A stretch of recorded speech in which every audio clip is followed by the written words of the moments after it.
बिस्मिल्लाहिर्रहमानिर्रहीम। अस्सलाम वालेकुम माय यूट्यूब फैमिली, कैसे हैं आप लोग। उम्मीद करती हूँ आप लोग खैरियत से होंगे। आज मैं आपके लिए लेके आई हूँ बिल्कुल परफेक्ट इजी जो है गार्लिक पोटैटो चिप्स कैसे बनाती हैं ओवन के बगैर। इससे पहले कि मैं अपनी रेसिपी की तरफ बढ़ूँ, वीडियो को लाइक शेयर, चैनल को सब्सक्राइब करना ना भूलिएगा। चलें जी स्टार्ट करते हैं। सबसे पहले जी मैंने आलू लिया है, उसे वॉश किया, उसे छील लिया और इस तरह मोटे मोटे स्लाइस में मैंने काट लिया। आप चाहें तो इसे छिलके के साथ भी काट सकते हैं। इसके बाद इस तरह से सारे आलू के मैंने स्लाइस कर लिए।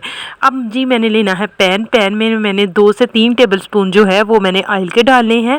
ऑयल जो है वो ज़्यादा मिकदार में नहीं डालना, लेकिन ऑयल जो है वो गर्म होना चाहिए, अच्छी तरह से गर्म होना चाहिए। और इस तरह से मैंने इसमें स्लाइस को रखना है। पूरे जो स्लाइस हैं वो इसमें बिल्कुल एक परफेक्ट शक्ल में आनी चाहिए और वो भी अच्छे लगने चाहिए।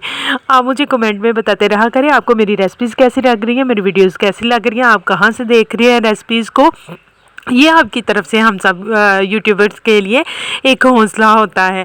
ये जी एक साइड पे हो चुकी थी फ्राई, अब मैं इसे टर्न करूँगी दूसरी साइड पे। अच्छी तरह से ये देखें जी बिल्कुल परफेक्ट ये फ्राई हो चुका था, हल्का हल्का गोल्डन कलर आ गया। अभी मैंने इसमें कोई मसाला कोई इंग्रेडिएंट्स ऐड नहीं किया। तो अब मैं यहाँ पे जो फ्लेम है वो बिल्कुल लो फ्लेम पे मैं इसे पका रही हूँ, हाई फ्लेम पे इसे नहीं पकाना, वो भी ओवन के बगैर मैं इन सब को बना रही हूँ। अब जी अच्छी तरह से हो गया फ्राई। इसमें से मैंने निकाल लेना है ऑयल को, जो एक्स्ट्रा ऑयल है वो सारा ऑयल जो है वो मैंने निकाल लेना है। निकालने के बाद जो है 1 टेबलस्पून आपके घर में अगर फ्रेश बटर है तो ठीक है, अगर नहीं है तो बाज़ार में अवेलेबल जो बटर है वो इसमें 1 टेबलस्पून भर के वो इसमें शामिल कर देंगे। शामिल करने के बाद यहाँ पे फ्लेम जो है वो लो ही रखना है, हाई नहीं करना, ताकि ये नीचे से जले नहीं। अब मैं इसमें शामिल करूँगी भुना और कुटा हुआ ज़ीरा। मैंने हाफ़ टी स्पून लिया है या 1 चुटकी के बराबर वो ले लें। इसके बाद जी मैं इसमें शामिल करूँगी काली मिर्च, मैंने ददरा ली है वो इसमें मैं शामिल करूँगी। शामिल करने के बाद जो है वो इसमें शामिल करेंगे नमक। नमक जो है वो 1 चुटकी से ज़्यादा नमक इसमें शामिल नहीं करना।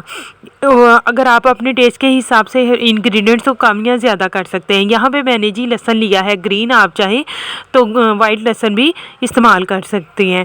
ये चॉप किया हुआ इसमें शामिल करेंगे। स्पाइसेस के लिए मैं इसमें शामिल कर रही हूँ ददरा मिर्च को मैंने शामिल किया है। और ददरा मिर्च आपको पता है वो जस्ट जायका देती है, उसमें मिर्च वगैरह नहीं लगती है। ये जी अच्छी तरह से हो गई थी रेडी। अब इसे करेंगे सर्व। होप सो आज की वीडियो आपको अच्छी लगी होगी।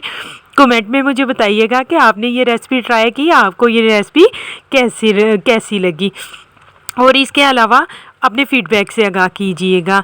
दुआओं में याद रखें।